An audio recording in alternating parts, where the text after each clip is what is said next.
Hey, Brent Garrett, President of Sirius Plumbing and Air Conditioning.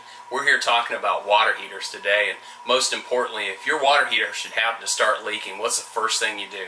Actually, there are a couple things you need to do. Number one is we want to get the gas turned off to the system because we don't want the gas running before we turn the water off. So, quick, easy thing to do is go down here and look for the red handle.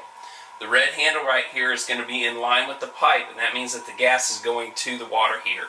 What we want to do is turn this a quarter turn, and now your gas is shut off. We happen to have two water heaters here, so we're going to shut both of them off. And then now we can go start looking at how do we turn the water on. Well, the water's on right now, but we want to turn it off. So what we've got up here is a ball valve. They turn a quarter turn just like the gas lines here. And I'm going to step out of the way here so we can get a really good picture of what that ball valve looks like.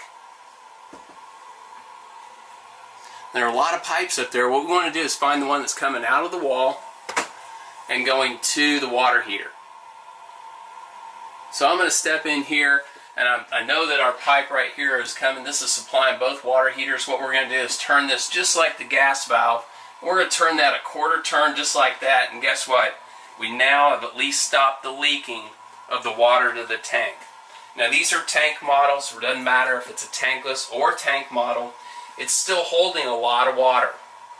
That doesn't mean that the water will stop leaking. What it means is that we won't continually flood our house, which is the important thing. So now we've turned the gas off, we've turned the water off. Now it's time to call a plumber.